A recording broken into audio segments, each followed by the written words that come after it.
Hola, ¿cómo están? En esta ocasión vemos algo de servicios profesionales y algunos ejemplos de cuáles son.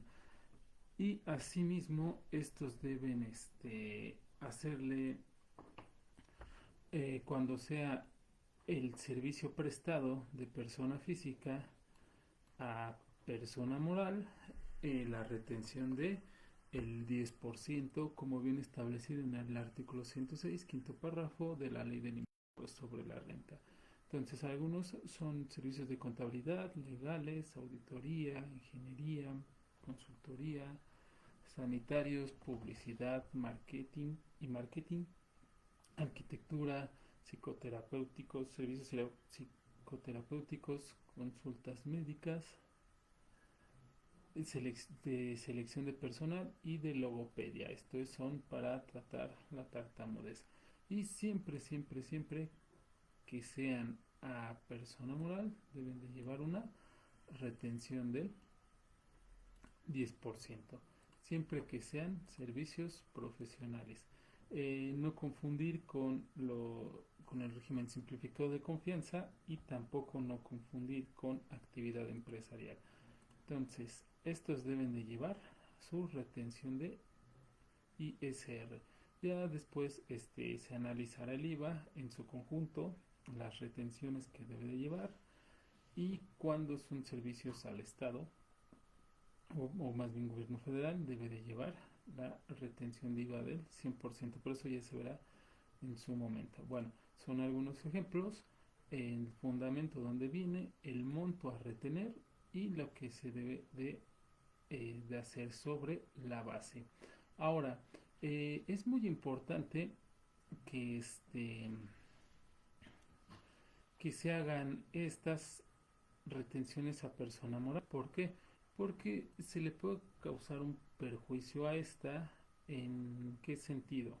En que si yo no le hago la retención, en algún momento la autoridad tributaria puede reclamarle sobre ese monto las actualizaciones y recargos, por así decirlo.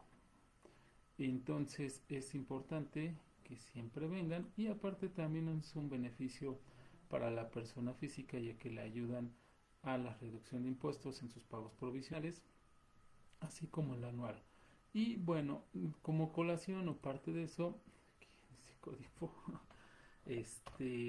de acuerdo al Código Fiscal de la Federación, cálculo de recargos y actualizaciones, artículo 21, primer párrafo, este nos indica cómo se debe calcular o cómo se obtiene ese factor de actualización.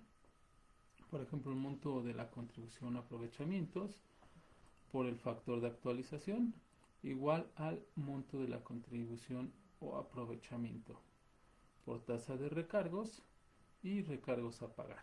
Bien, eh, ahora el artículo 28 indica los que gastos que no son deducibles, pero no deducibles fiscalmente. Bueno, y dentro de ese mismo artículo, fracción primera, segundo párrafo, nos dice que los recargos que se paguen, estos sí serán deducibles para la sí, serán deducibles para el impuesto que yo tenga a pagar. Entonces, dentro de nuestra listita de deducciones, ya tenemos aquí también los recargos. Bien, bueno, ¿cómo se obtiene ese factor de actualización o cuál es la fórmula del factor de actualización? Es el INPC del mes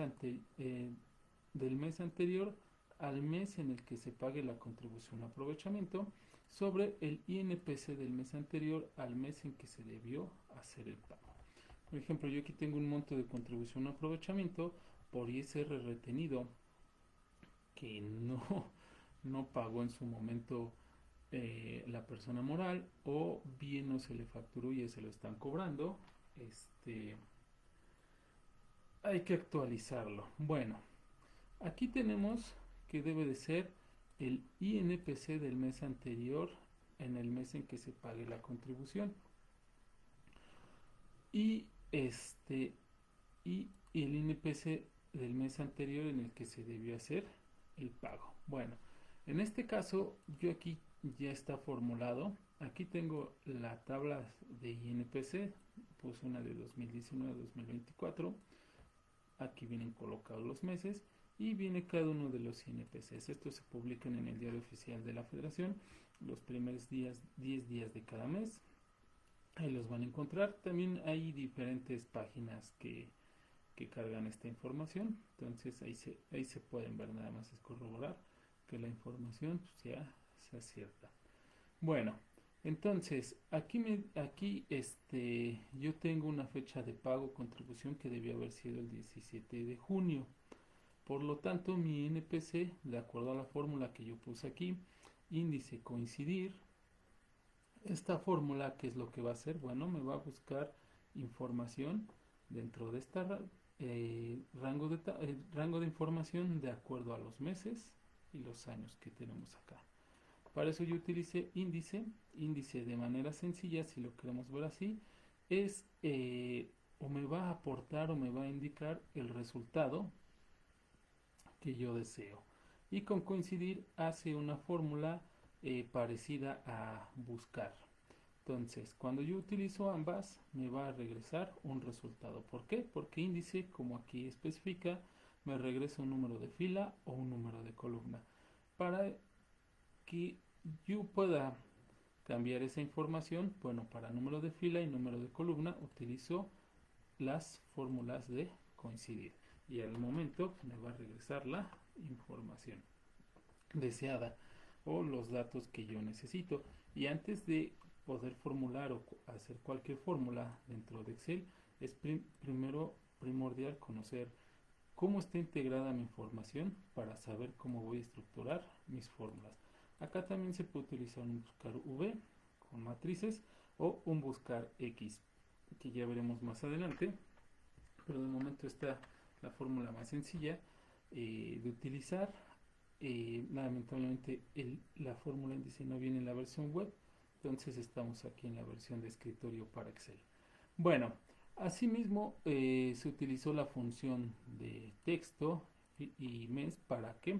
Para poder extraer el mes que tenemos dentro de esta fecha y la misma función de texto para convertir el año que tenemos dentro de esta función y poder obtener el resultado que tenemos acá. Bueno, asimismo para la función que tenemos acá es similar, nada más que aquí en vez de utilizar el dato que tenemos en la fecha en que se debe pagar la contribución, tenemos la función de hoy. ¿Por qué? Porque con esta función de hoy vamos a traer la contribución a valor presente o a fecha presente para poder realizar el pago, pero y determinar la actualización. Pero la estructura es la misma. Índice que me va a indicar el resultado que me va a arrojar, para entender de manera sencilla. Coincidir para buscar el valor, que es el valor de hoy o el valor presente o la fecha presente y el año que tenemos. Dentro de la contribución, o igual también se puede utilizar aquí la fecha o la función de fecha hoy. Bueno, al momento de hacer eso, con estas dos fórmulas me va a traer el INPC del mes anterior en el que se debió haber realizado la contribución. En este caso, agosto 136.013, que es este, y el mes anterior en el que se debió haber hecho el pago. Bueno, junio y junio 134.594. Aquí lo tenemos.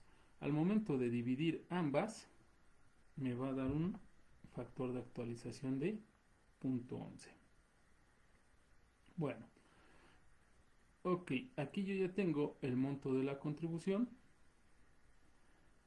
o del aprovechamiento que se dejó de pagar en su momento, lo cual voy a multiplicar por la parte actualizada.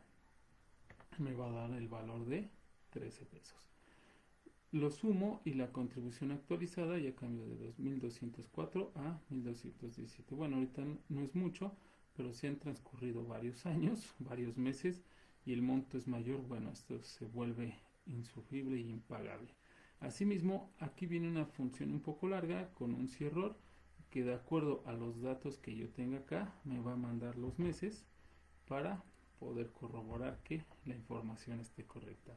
Bueno, para obtener los recargos, ¿cómo se calculan los recargos? Periodo de cálculo, es decir, el mes en el que se debió haber realizado el pago, junio, hasta el mes que se pagó, ahorita es septiembre. Meses transcurridos, 2. Bueno, aquí utilizamos una función si fecha, donde ponemos primero el valor más antiguo sobre el más actualizado y le ponemos meses para que me dé los meses.